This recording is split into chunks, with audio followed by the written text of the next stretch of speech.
We actually have a call. Let's take a call. We have a call on line 1. David, are you there? Yeah, I am. What's going on? Welcome to KLEAN Radio. Gotta love it.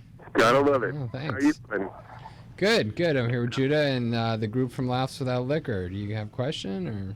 Well, I mean, I love your point about the importance of laughs and sobriety, man. I'm calling you from a meeting in Oakland called the Sinking Ship. We're what we call a crosstalk meeting, where everyone's allowed to shit talk everybody else, including the speaker. It's one of the most fun meetings ever, and we're having a good time. I'm out here in the parking lot just waiting to talk to my friend Judah and whoever's on the show. We're having a good time. Well, welcome, David, and we will. There are certain words we don't say on the radio. Sorry about that. That's okay. Hello, Mr. FCC. Sorry. And they will be fining you personally, so if you'd like to give your address on the air. Feel free. David, we're coming to San Francisco. Yeah, next weekend. Yeah, next weekend we're coming to San Francisco, and Bucky Sinister is going to be hosting the show. Where are you having the show? We're performing at the, I want to say it's like it's a big church. It's called, You guys came prepared. Wait. It's called like something that, like the First Emmanuel Church or something like that. It's right near the, it's right near the Castro Country Club. We're fundraising for them. And it's a fundraiser for the Castro Country Club. Awesome. Go on our website. Yeah, just go to our website, laughswithoutliquor.com. We also have a Facebook page and has all the information. All the details are on there, and we'd love to meet you and your crew. A bunch of us are going to be there in spades, I'm sure. How much are tickets? That's a good question. Tickets are $20, and half the proceeds go directly to the Castro Country Club. And the rest of the money goes to a really good cause too, child support. That's Amy, right? You know, without child support, all those kids are going to grow up to be more like us. So, that. It's funny because we're having a bunch of comedians perform at our All California Young People in AA conference. Oh, nice. That's awesome. Coming up on March 17th. That's going to be in San Francisco too. That's awesome. I actually met David in San Francisco about 10 years ago at this point already, 10, 11 years ago. That's right. When he had a nickname that he apparently he goes by BGD, which is Big Gay Dave, and he is big, he is gay, and he is Dave. Wow. And we actually drove across we drove from where did we drive from? LA to... We drove from my mom's house to strip club. We basically did the entire Southwest with a G-string on. That was pretty fucking awesome. It was pretty awesome. This is really making more and more sense. David, yes, my mother listens to this show. We did not do that. We actually went to get David because he can't. He's a vegan, but he's a very heavy vegan. Oh, I'm sorry, David. I'm sorry. Now you're not allowed. And all he could eat across the country was potato wedges from McDonald's. Why is it that vegans tend to be fat? Because they eat unhealthy. Is that true? Yeah, I mean they just because a lot of them there are rich vegans and there are poor vegans. So poor vegans can't afford all the organic arugula at Whole Foods. Right. We have to make do with what's available. Right. So David was stuck literally with eating potato wedges. Wow. If God didn't want man to eat meat, he would have never made cows out of steak. Right? I wouldn't say much about eating meat, but I wanted to borrow it for a while from one of the bouncers at the strip clubs that we were in. But I didn't get any of that, so I had to substitute with it. And Dave actually also runs what do you do now? You run a facility out there? I'm a community outreach liaison for a sober living environment in Berkeley, which we're opening up a new house in San Francisco this week, as a matter of fact. We're called Pacific Coast Recovery, and you can look us up on the web if you want it, pacificcoastrecovery.com. Is there any way we could work out some sort of deal with the comics, for sober living people? Maybe they're getting a little cheaper, or a little. Did I meet him? Did you see me perform at the Young People's Convention at Christmas? I like the avoidance of that question, Dave. I just want to say, you know what, Dave? If you email us at info@laughswithoutliquor.com with a list of the people who want to come in that are financially challenged right now, or that are in a recovery house or center and want to come, just have them. You email their names to that address, and we'll put them on the list. Awesome. Awesome. And I just want to say, if in the next year or something in that new recovery house or whatever, if you guys want us to come up and do a benefit again, we'll come up and do that. So keep in touch with us. Awesome. I absolutely will. Right. Thanks very much. Sounds like a deal. All right, David, thank you so much for your call. I really appreciate it. Thanks for taking my call, guys. You have a great Thanks, night. Dave. Talk to you someday. All right, man. Late. Great. So Amy just gave me the look of death. No, he saw me perform at Young People's Convention in Christmas and loved me, freaked out. He was like laughing so hard. He He's didn't such a say nice that. guy. What? I didn't hear him say that. I don't know if he put it together. Wow. I don't want to go on Right. this tour now. I want my Amy should money. see any kind of gratification she can get here, right? That was actually that convention I went to when I met Dave. They have these conventions, which in in does? the 12 Conventions? these 12-step conventions, where which are so much fun.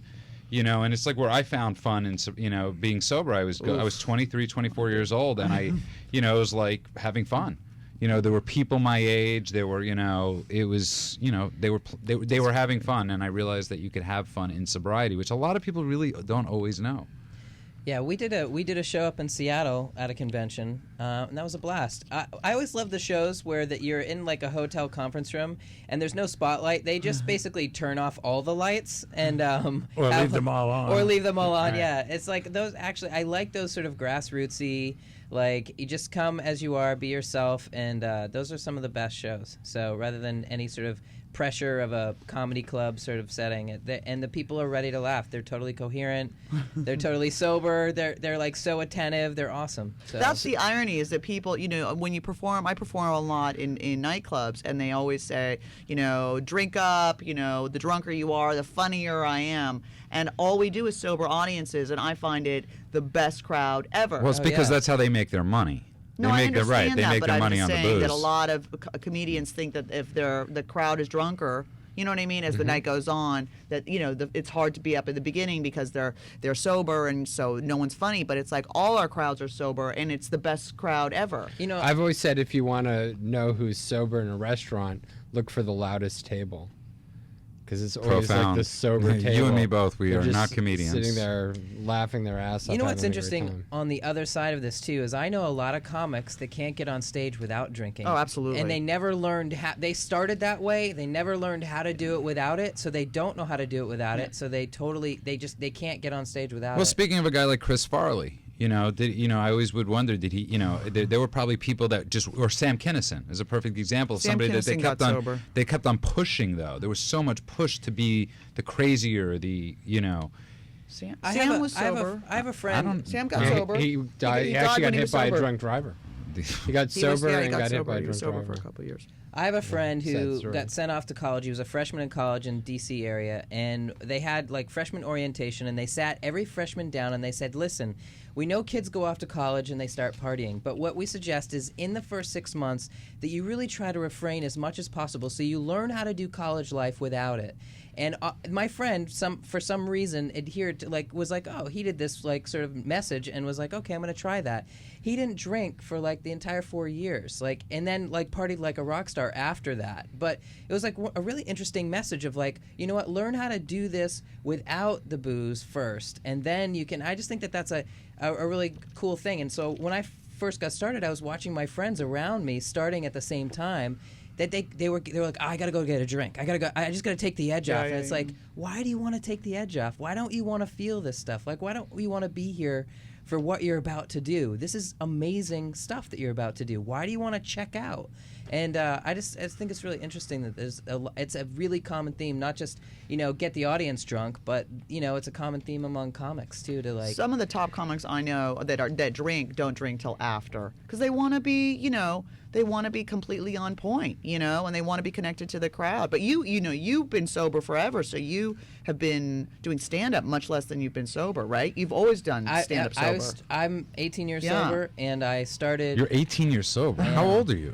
I'll be 43. I know I in can't May. ask a woman, but now No, that that's it's it. the We gotta- reverse, I can. I'm, We got to take a break again. Yeah, go for it. It's Clean Radio. We'll be back in a few minutes. Call us at 877-830-830. Welcome back to Clean Radio.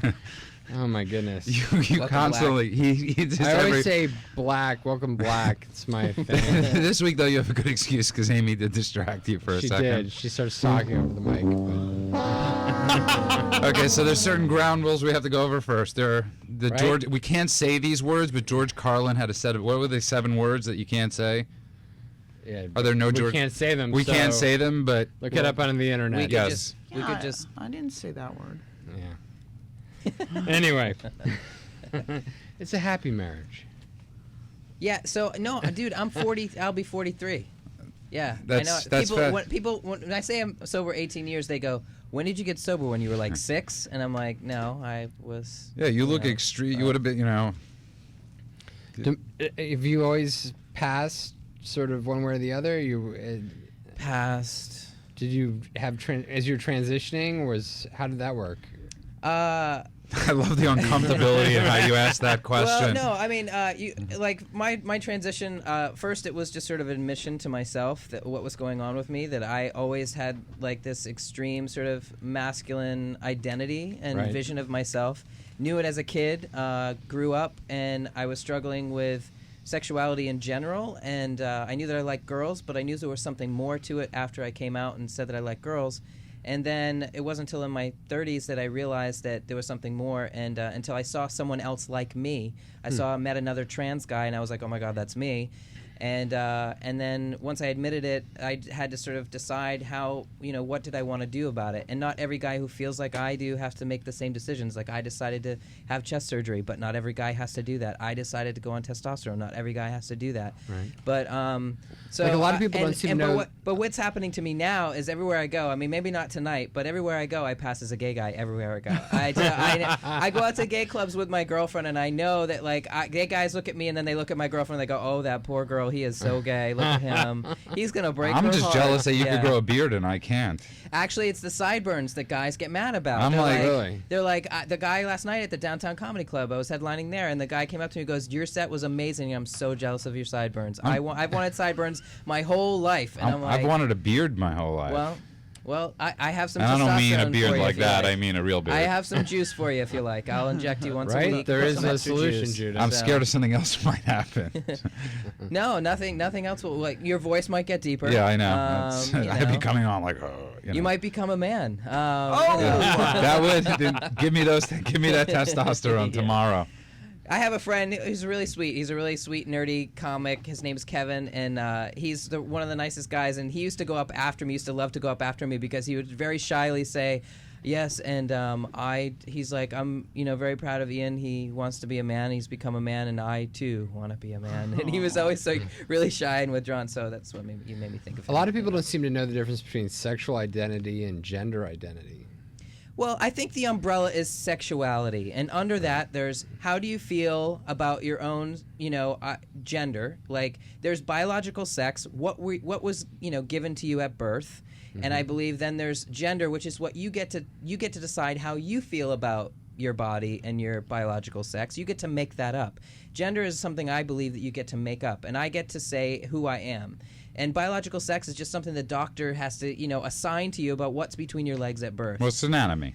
And then I think then there's orientation, which is who are you into? And that all of these, I would say, I feel like biological sex is kind of like a science term and a fact. Right.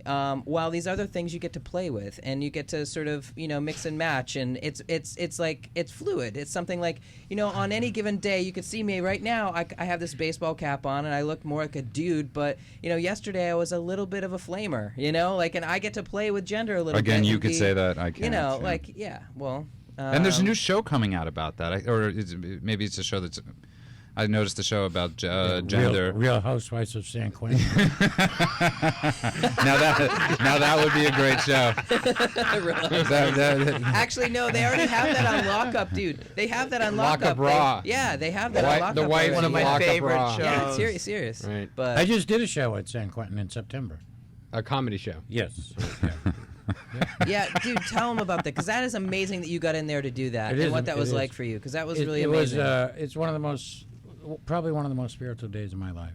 And any day that I can go into prison and get out the same day is a spiritual freaking day for me anyway. Right. But go wait on the same day.